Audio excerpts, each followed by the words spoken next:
안녕하세요. 아토피를 이기는 한의사 이문교 원장입니다. 오늘은 남자분들의 생식기인 고환 부위의 피부 건조증을 동반한 가려움증에 대해서 얘기를 해보고자 합니다. 특히나 남성분들의 경우에는 소변 횟수가 굉장히 적다든지 물을 잘 안 챙겨 마시거나 아니면 물을 충분히 챙겨 마셔도 땀을 흘릴 일이 많아서 조금만 챙겨 마시지 않으면 금방 소변 횟수가 적어지는 것, 하루에 한 3번밖에 안 본다, 이 정도면 굉장히 적은 편이시거든요. 이런 경우에 고환 쪽으로도 피부가 굉장히 건조하고 열도 많이 뜨고 가려울 수 있습니다. 이런 분들 같은 경우에는 가려움증과 겹쳐지는 시기에 증상이 발생하는 것은 아니지만 내가 과거에 요로갈수약 같은 문제로 고생한 적이 있는데 고환 피부 가려움증이 있다라고 하시면은 비뇨기계 기능이 좀 더 좋아질 수 있는 방향으로 체질을 개선하는 것이 좋겠습니다. 또 한 가지는 수면 패턴이 좀 불규칙하거나 늦게 주무시거나 굉장히 피로감을 많이 호소하시는 분들 중에서도 고환 피부의 가려움증을 많이 호소하시는 경우들이 있습니다. 이런 경우에는 고환뿐만 아니라 다른 피부도 좀 많이 건조하게 되어 있는데 아무래도 고환 쪽에 생긴 각질이라든지 가려움증이 더 열감을 좀 많이 느끼시거든요. 걸어다니면서 마찰이 되다 보니까 열감을 많이 느끼게 되고 그 각질이 까슬거리면서 거슬려서 그걸 뜯어내다 보니 또 더 건조해지고 그것 때문에 또 잠 못 자서 더 피곤하고 이렇게 되시는 분들이 많으세요.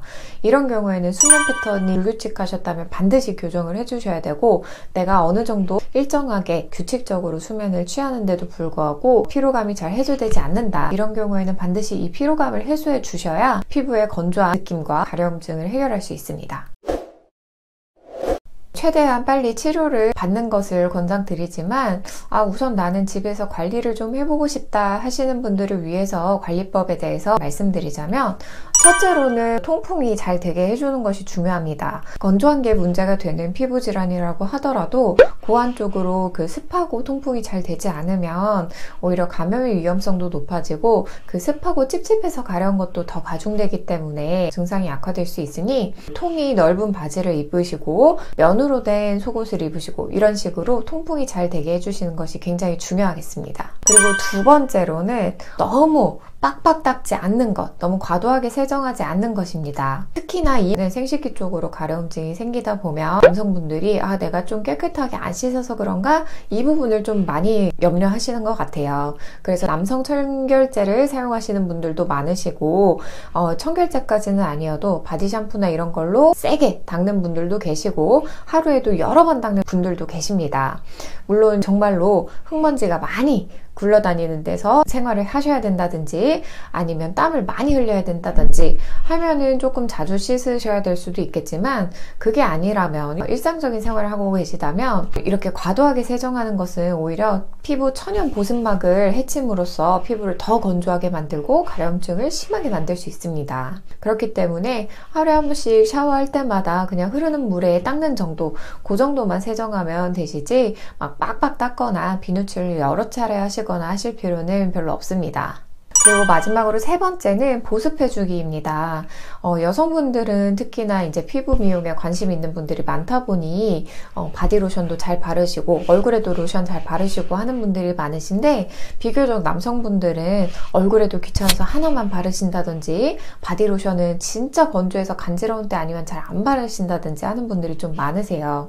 근데 이렇게 피부가 건조하고 가려운 분들 같은 경우에는 딱 그 부위뿐만 아니라, 그러니까 고환 부위뿐만 아니라 평상시에 몸 다른 부위도 그렇게 피부가 촉촉하진 않으실 거예요. 그래서 이런 부분 또한 샤워하고 나서 바로 바디로션을 좀 발라주시는 게 좋고, 고환 부위에 가려움증이 각질이 일어나면서 있다면 이 부위도 샤워 후에 얇게 보습해 주시는 것이 좋겠습니다. 보습하실 때에는 여러 차례 두껍게 바르시기보다는 얇게 펴 바르시는 정도만으로도 충분하고, 발랐을 때 자극감이 적은 제품을 사용하는 것을 추천드립니다. 이렇게 관리를 했는데도 불구하고 잘 낫지 않는 경우에는 단순히 피부 문제가 아니라 내 몸의 균형이 틀어지고 면역력이 떨어지면서 생긴 문제입니다. 특히나 한의원에서 그런 치료를 하는 경우가 많으니까 단순한 피부 문제라고 생각하지 마시고 한의원 치료를 좀 고려해 보시기 바라겠습니다. 부위가 부위다 보니 진료를 받는 것을 꺼려 하시는 분들이 굉장히 많으세요. 근데 그 부위를 보는 것은 정말 한 순간이거든요. 피부 상태를 어느 정도 심각한지, 양상은 어떤지, 2차 감염 여부는 없는지 이런 것들을 살피는 것 그 순간뿐이지 진료 나머지 부분들은 옷을 다 입고 하기 때문에 절대 이 괴로운 증상을 방치하지 마시고 꼭 제대로 진료를 받으시기를 바라겠습니다.